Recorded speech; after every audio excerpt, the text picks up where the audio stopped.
Pause twos. It all started with a toe. Grug's toe, meeting a rock at high speed. The kind of impact that makes you see stars. But Grug didn't just see stars, he saw a vision. A sudden, throbbing, toe-borne vision. He must teach everyone everything he knows. Because in Grug's world, hitting your head or toe isn't an accident. It's how smart thoughts get in. So, limping with purpose, he scratched something in the dirt. 4 letters. S-K-O-O-L. School. He stared at it, nodding slowly, like he'd just invented fire. He hadn't. He'd invented something far more dangerous. Then came the recruiting. Grug sprinted around the valley, wild-eyed, grabbing confused cavemen and dragging them by their tunics toward a flat rock. "Brain foods!" he shouted, pointing at a pile of dirt. "Shiny future rocks! Worthless pebbles." The crowd stared blankly.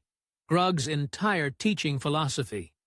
Learning is when I shout, and you nod. He sat them on smaller rocks. They looked uncomfortable. Then Grug turned to the big flat rock, picked up charcoal, and drew a stick figure of himself. A truly terrible stick figure. 1 leg longer, lopsided head, smug expression. He announced, "This is the Board of Smartness." Because, obviously, a drawing of himself was now in charge. And, to complete the classroom, he spotted a lizard. Just a random lizard.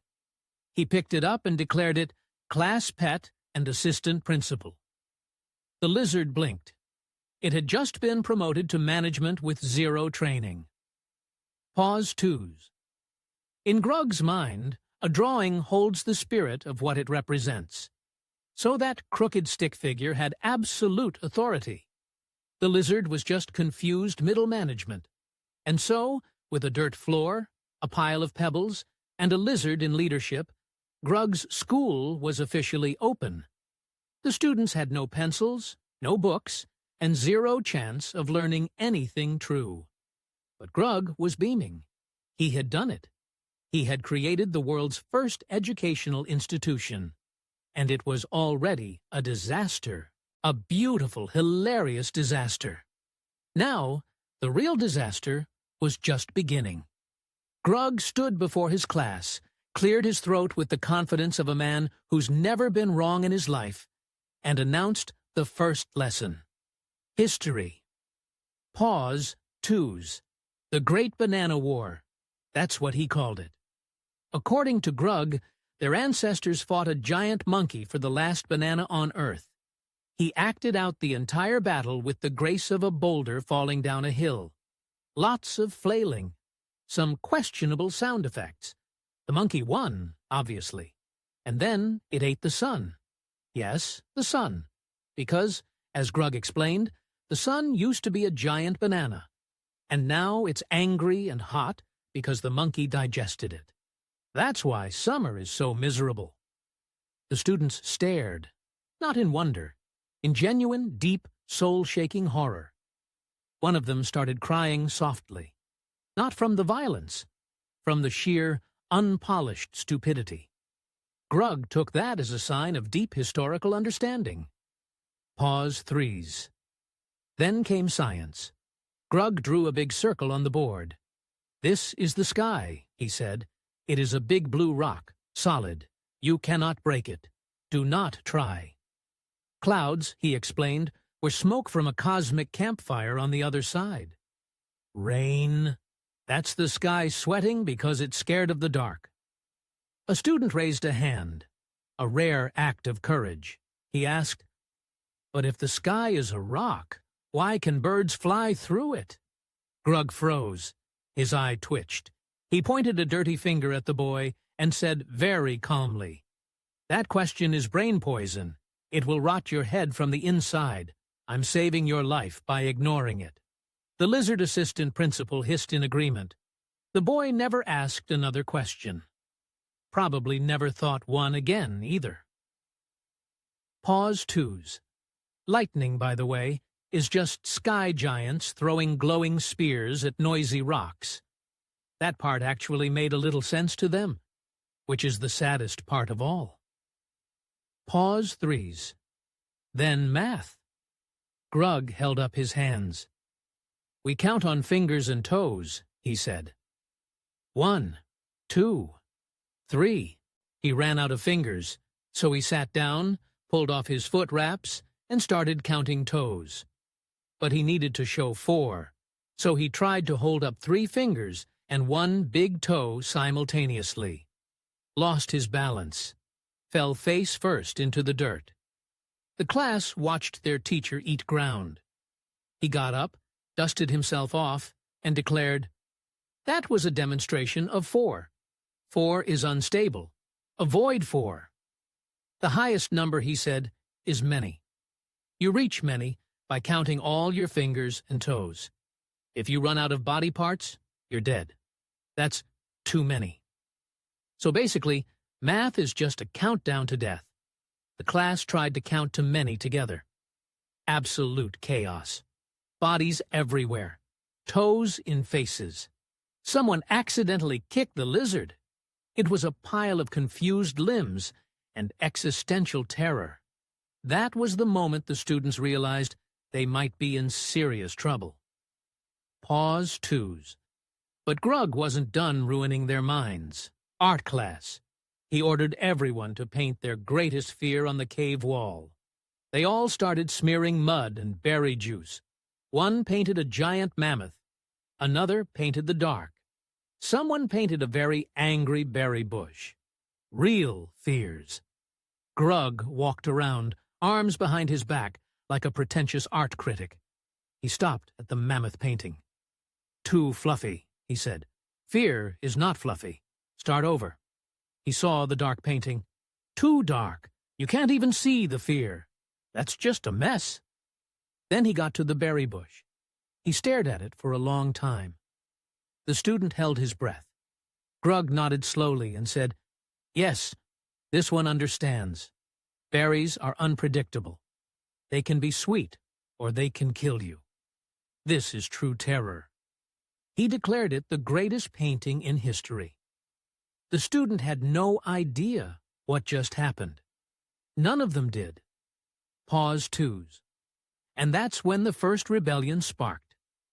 A small, wiry student who'd been kicked during math decided he'd had enough. He painted something new. Very quickly. Right on the wall. A stick figure falling off a cliff, with a big, goofy smile on its face. It was clearly Grug. Everyone knew it. The class held their breath again, but this time with a different energy. Fear, excitement. The lizard even stopped hissing. Grug walked over. He looked at the painting. His face was unreadable. Then he broke into a huge grin. "This," he said, "is a portrait of strength. That is me, flying into the future. You have captured my spirit perfectly." He patted the student on the head so hard the kid nearly passed out. The rebellion died right there. Not because it was crushed, because Grug was too stupid to even notice it existed. Pause threes, and that was the curriculum. History, science, math, art, every subject a masterpiece of misinformation. The students weren't learning. They were being gently, hilariously uneducated. And the worst part? They were starting to believe it. Because when a man points at a lizard and calls it an assistant principal, and the lizard just sits there looking official, something in your brain just gives up. Grug looked out at his students, blank faces, slack jaws. A few of them were drooling, not because the lesson was boring, but because their brains had officially clocked out for the day. And Grug saw this, and mistook it for deep concentration. Pause twos. "Good learning," he nodded, tapping his head wisely. "Your brain fires are dimming. That means knowledge is settling." He decided it was time for the final test. The one exam that would prove his school worked.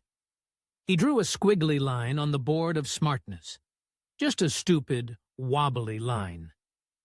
"What this?" he asked the class. Silence. The lizard assistant principal blinked.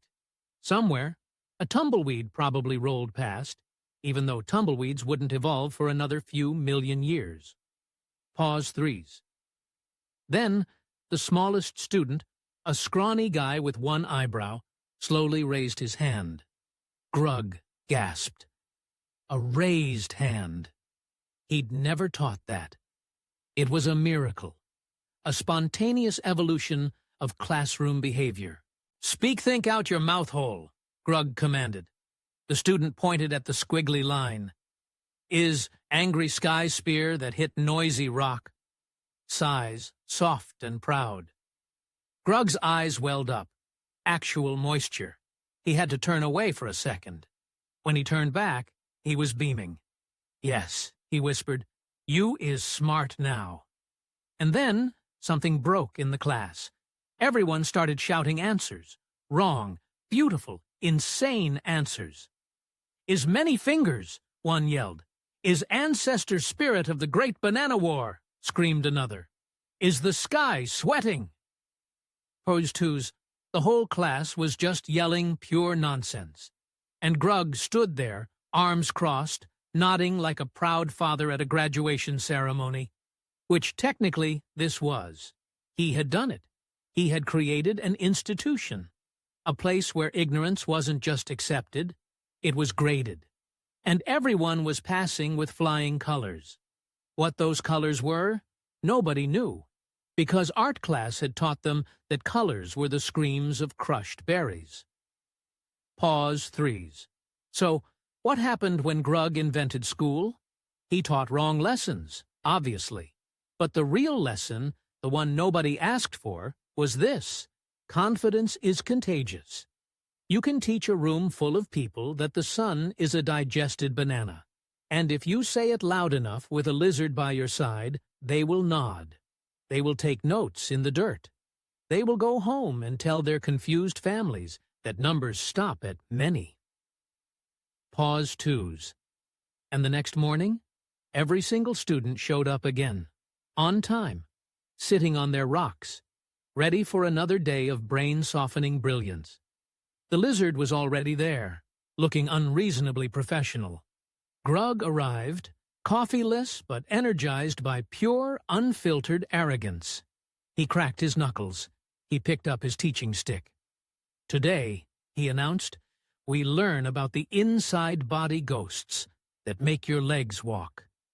The class leaned in, terrified, curious, ready. Pause threes. And somewhere, in the cosmic scheme of things, the universe sighed. But honestly, it was kind of impressed. Not by the accuracy, but by the sheer, unstoppable momentum of a caveman who decided that being wrong was just another way of being the first. Grug's school of getting everything backwards was officially open, and enrollment was through the roof. Probably because nobody knew how to build a door yet. Pause twos, class dismissed. Calm. For now.